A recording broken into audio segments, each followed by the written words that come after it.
안녕하세요, 마코입니다. 오늘은 좋은 사람 만나는 법 시리즈 두 번째 이야기입니다. 지난 영상에서 이런 이야기를 드렸습니다. 20, 30년 동안 우리 사회는 혼자 사는 삶이 답이라는 방향으로 흘러왔습니다. 그런데 40대가 넘어가면서 뒤늦게 외로움을 고백하는 분들이 늘고 있지요. 만남을 주제로 한 방송과 콘텐츠가 다시 인기를 얻고 있는 것도 그 흐름과 무관하지 않을 겁니다. 저는 결혼 11년 차 남편으로서 느낀 이야기도 솔직하게 말씀드렸습니다.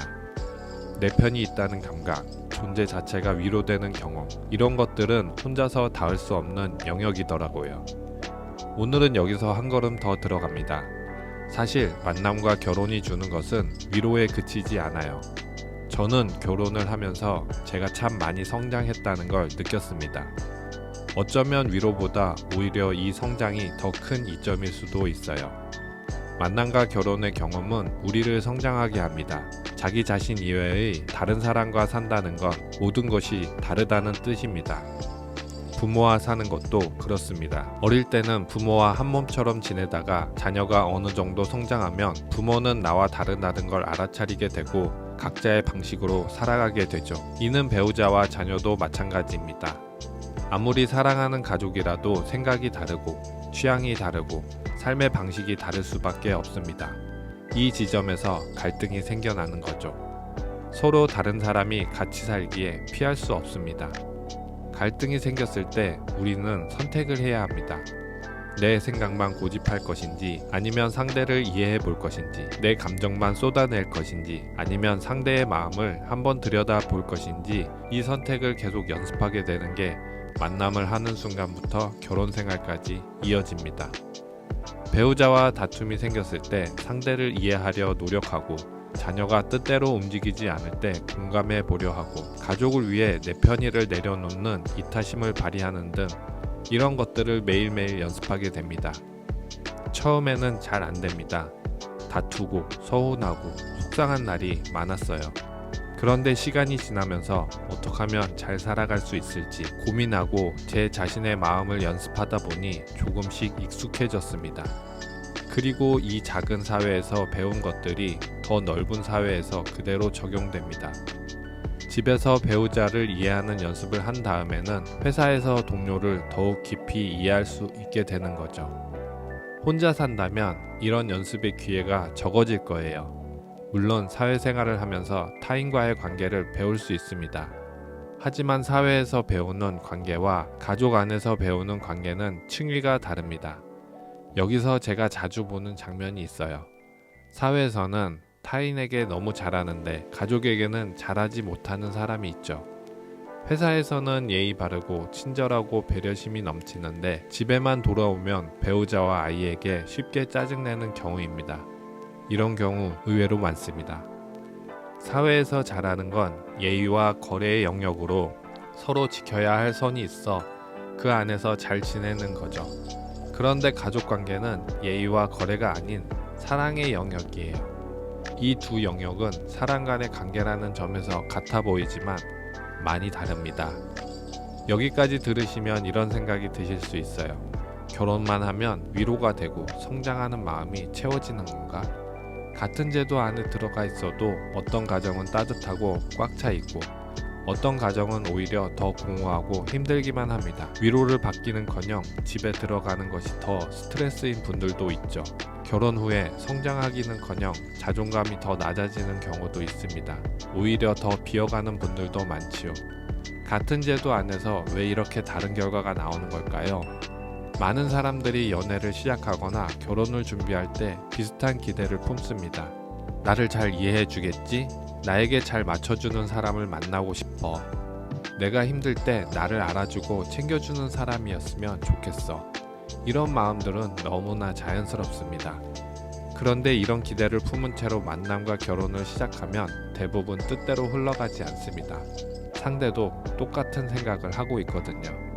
내가 나를 이해해주는 사람을 찾는 동안 상대방도 자기를 이해해주는 사람을 찾고 있어요. 내가 나에게 맞춰주는 사람을 원하는 동안 상대방도 자기에게 맞춰주는 사람을 원하고 있습니다. 두 사람 다 받기를 원하면서 주는 사람은 없으면 관계는 시작부터 조금씩 어긋나기 시작할 거예요. 처음에는 사랑이라는 감정에 가려져 잘 안 보입니다. 그런데 시간이 지나면서 왜 이 사람은 나에게 맞춰주지 않을까 라는 서운함이 쌓입니다. 그런 서운함이 점점 실망이 되고 실망은 원망으로 변해갑니다. 왜 내 뜻대로 당신은 말과 행동을 하지 않는 거야? 라는 원망심이 깊어지죠. 이게 많은 연애와 결혼이 깨지는 구조예요. 그리고 확률적으로 봐도 내가 바라는 만큼 나에게 맞춰주는 사람은 만나는 경우가 드뭅니다. 만약 정말 운이 좋아서 그런 사람을 만나도 그 상태가 오래 유지되기 힘들어요. 사람은 계속 변하거든요. 제가 젊은 시절에 만남을 가질 때는 상대가 저에게 잘해주기를 바라는 마음이 정말 컸습니다. 내가 뭘 해줘야 되겠다는 생각보다 이 사람이 나에게 뭘 해줄까를 먼저 생각했어요. 그런데 저는 운이 좋게도 저에게 참 잘 맞춰주는 상대를 만났었습니다. 연애 초반에는 정말 좋았어요. 내 마음을 알아주고 내가 원하는 것을 먼저 챙겨주고 내 기분이 안 좋으면 살펴주고 그랬습니다. 아, 이런 게 사랑이구나 싶었어요. 그런데 시간이 지나면서 뭔가 제 마음이 상대를 대하는 태도가 서서히 달라지기 시작했습니다. 그리고 다툼이 잦아졌어요. 사소한 일에 서로 상처를 주고 서운한 감정이 쌓이고 결국 헤어지게 됐습니다.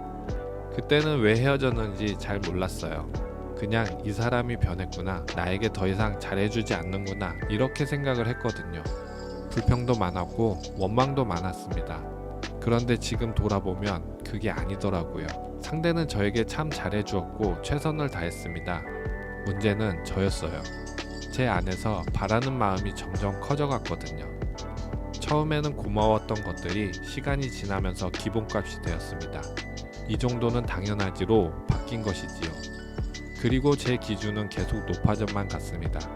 상대가 전보다 잘해주지 않으면 섭섭했고 제가 생각한 수준에 못 미치면 상대를 질책했습니다.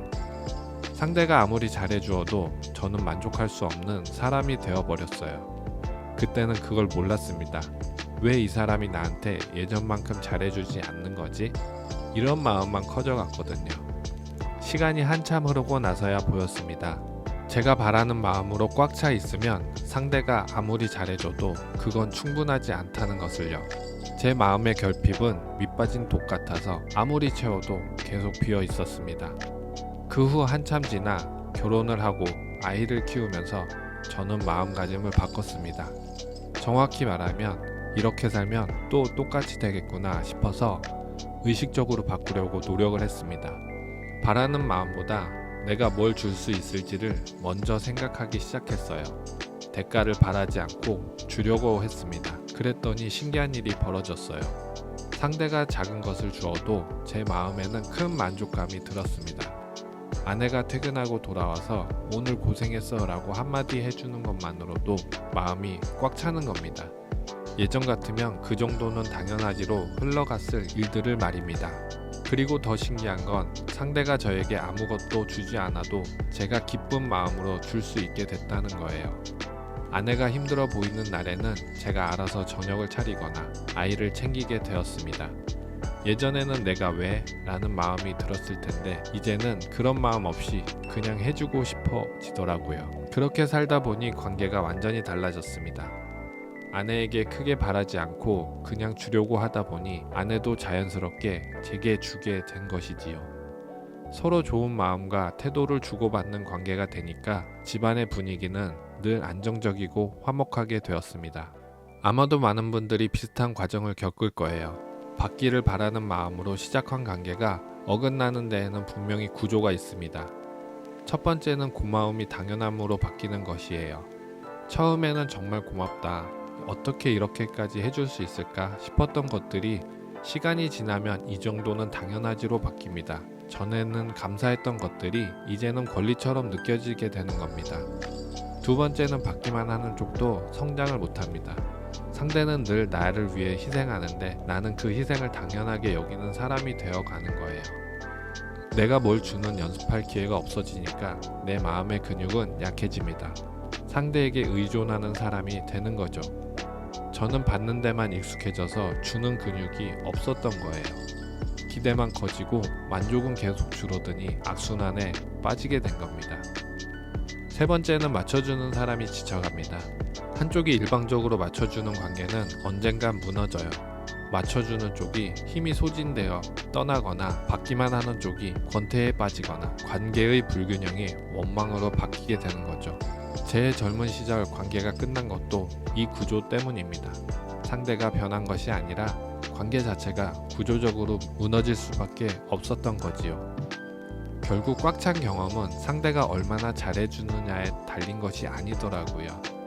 제가 상대방을 어떤 마음으로 어떻게 대하는지에 따라 그 경험의 깊이가 달라졌던 겁니다.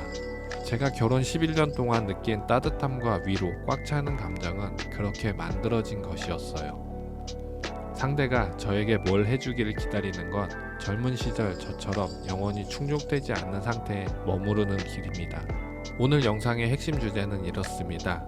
좋은 사람을 만난다는 실체는 내가 바라는 대로 맞춰주는 사람을 만날 확률이 낮고 운 좋게 만난다고 해도 그 관계가 꽉 찬 경험으로 이어지는 것도 아닙니다.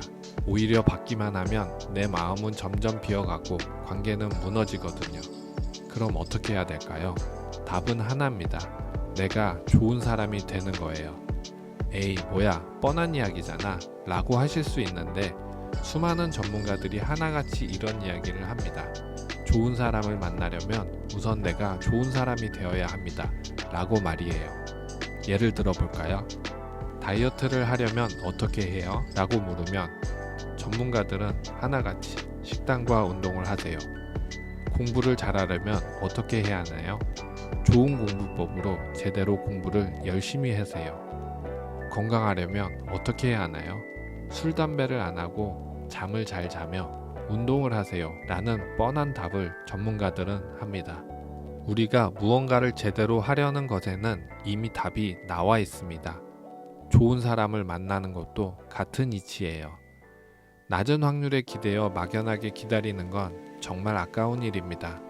언젠간 좋은 사람이 나타나겠지 하고 기다리는 사이에 자신이 가진 가장 좋은 시간들이 그냥 지나가 버리는 거거든요. 내가 좋은 마음을 가지고 좋은 태도를 행동하는 사람이 되면 상황이 완전히 달라집니다. 먼저 좋은 사람을 만날 확률 자체가 올라가요. 좋은 사람은 좋은 사람을 알아보거든요. 내가 사랑의 마음을 가진 사람이 되면 비슷한 결을 가진 사람과 자연스럽게 이어지게 됩니다.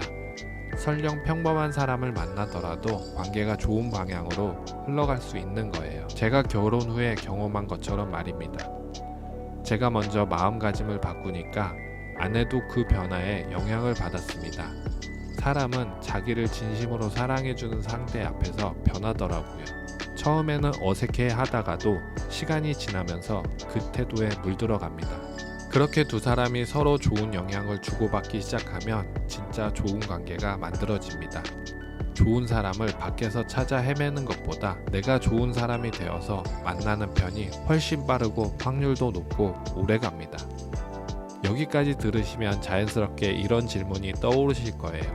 그래서 좋은 사람이 도대체 어떤 사람인데요? 어떻게 하면 내가 좋은 사람이 될 수 있나요? 이 질문에 대한 답은 다음 편에서 드리려고 합니다. 좋은 사람이 어떤 사람인지, 그리고 좋은 사람이 되려면 어떤 것들이 필요한지 차분하게 풀어보겠습니다. 구독해 주시고 다음 편이 올라오면 잊지 마시고 찾아오셔서 좋은 사람이 되는 방법까지 함께 배워가셨으면 좋겠습니다. 밥 먹듯 사랑합시다. 마인드 PT 마코입니다.